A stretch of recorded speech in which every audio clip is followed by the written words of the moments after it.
Andy is going in hot and blind. It's set to be the hottest day of the year so far, so Crow needs to think carefully about hide and shade. I know you're made of ice cream, David, and I'm getting to the age where I don't need to be standing in the sun all day and frying. And you'll be pleased to know, David, I can trim all these nettles off for those little white legs. Plus, he hasn't had a chance to do his homework on what is a massive acreage of cut rye. He's going to have to read the birds as we find them. Thankfully, a bit of fieldcraft can help us out. The ones that are going out the trees and getting off the ground this early in the day, it's just after, well, it's about 11 o'clock now. They're the ones that got here early this morning. They're the local birds that have come from across the road and out the woods, just they're local. It's the ones that are higher, they're the ones you want to be watching because they're coming from distance to get here, and the line that they're on, that is the line you want to be getting under. Right, we've just seen a load of pigeons got out of these trees, and there's a wood in on this corner. A lot of pigeons coming to it. They're feeding on this whole crop and then going over there, going back and forwards from the two, because they want the milky wheat to help them, well, for moisture as much as anything, and this stuff's pretty dry.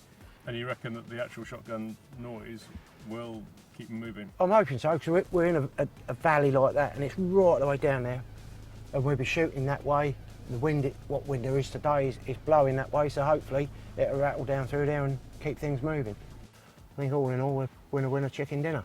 I think we'll be like a chicken dinner time being sat in this sun, David. That is what it is. And the other thing, where'd you get them milk bottle eggs from? Yeah, I know. They're white. I think it's the first time they've ever been out, actually. Ever? Probably. I'll say they're pretty white. They are. Welsh, white. Yeah, are they stinger nettle proof? No. Ah, nor mine, but mine are hard. They don't look hard. You'll be screaming when you get them stinger nettle in it, David. According to Crow's calculations, this hide position should give shade for most of the day.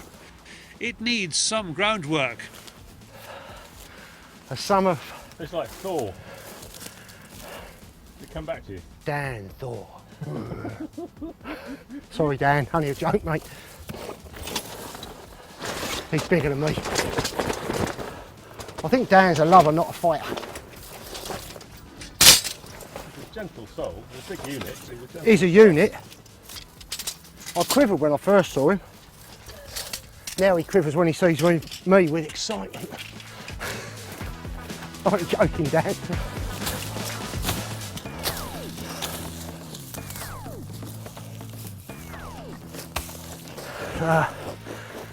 I can put my seat there. Gosh, flat out. Right, David, I must get on.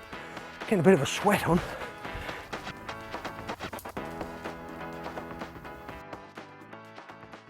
With one whirly and half a dozen real bird decoys propped up on the stubble, Andy thinks we're good to go.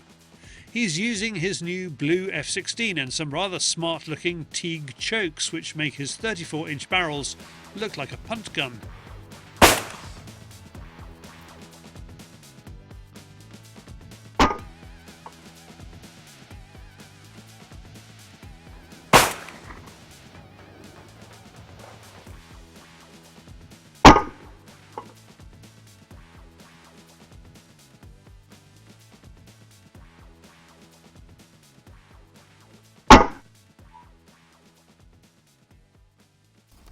Ivan from Tika sent me some down, and he knows I use my chokes are usually extended. So, but yeah, he's done me quarter and 3/8. I haven't tried the 3/8 because I've used the quarters and I love them. So, but yeah, they've been performing well. I shot a couple of good ones this morning.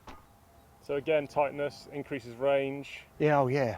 Well, I shot one just a minute, and that was way out there. You was brushing the stinger that was off your legs, David.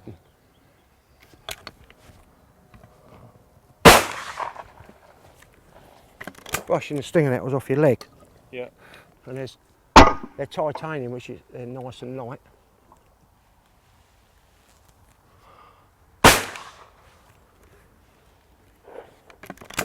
The chokes are not the only new addition to his barrels. He has ShotCam's new Gen 4 Mini, which not only saves David's bacon on those tricky birds, it's 33% smaller and lighter. It's a lot lighter, a lot lighter. It is. Yeah, I've noticed it straight away using it. You always know they're there, especially on a longer barrel like this. You always know they're there, but once you've had 2 or 3 shots, it's not there sort of thing. I think a lot of it's psychological. It's a bit like those stinging nettles in your bloody legs, David.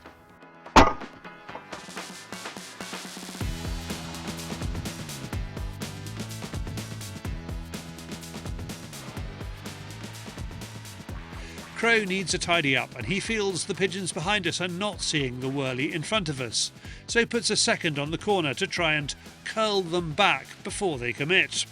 I've got the rotary tucked up under the wood to try and pull them into here. I need to be pulling those ones from around there. We've had a couple come around the corner, but I think if I've got a bit more of a pattern here and then put a rotary just out here somewhere, because they'll see that and they'll see the pattern, and then go round it to come back into the pattern. That's the plan anyway. After putting up the whirly, he grabs his pillar glasses from the car. He lost a lot of kit when his previous truck was nicked in February, including keys and hearing protection.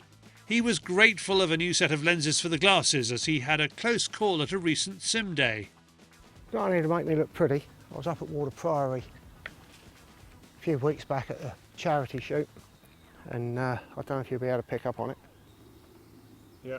That's where a lump of clay hit me there, and I had a hat on as well. We all had to wear hats, and I'm not a lover of wearing hats.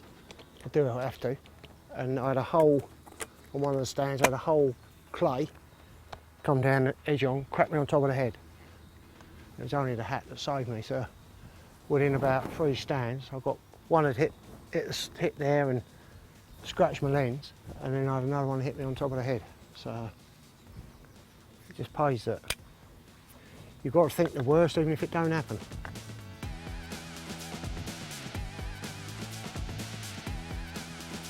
Crow is shooting well, and his pretty F16 has been getting a lot of attention on the circuit. So much so that Blaser has sent more of the blue versions over. I've had several people. Several? What, just like 2? No, my idea of several is half a dozen or more. No. No, I've had quite a few people ask when I've been at different clay shoots and different events and that, sim days and that. Several people have asked. They quite like it. It is quite pretty as it goes. I love it. But Frederick said there's some in the country now. Yeah, there's definitely some in the country, and if you contact your Blaser dealer, I'm pretty certain they know about it, and they can point you in the right direction to picking up another one.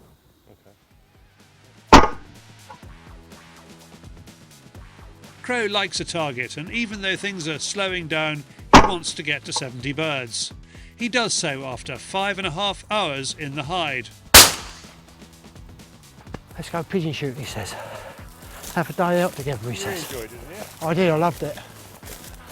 Yeah. Did you get 70? Exactly 70. I said we'd pack up when we got 70, and we got 70. I know, the last 4. The last 4, Longer than anticipated. they didn't really, they switched off, hadn't they? But yeah, some of these old pigeons, they're quite small.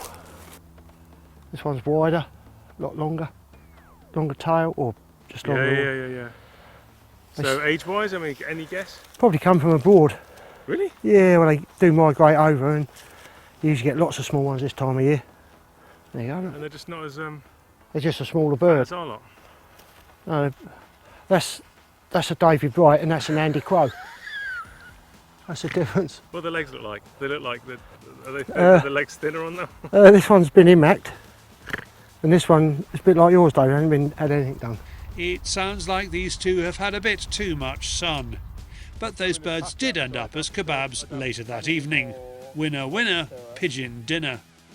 If you want to find deals on all of Crowman's favourite gear like the F16, the shot cam, pillar glasses and Teague chokes, we have created a dedicated page on our website. Every purchase you make from this page helps support the work we do.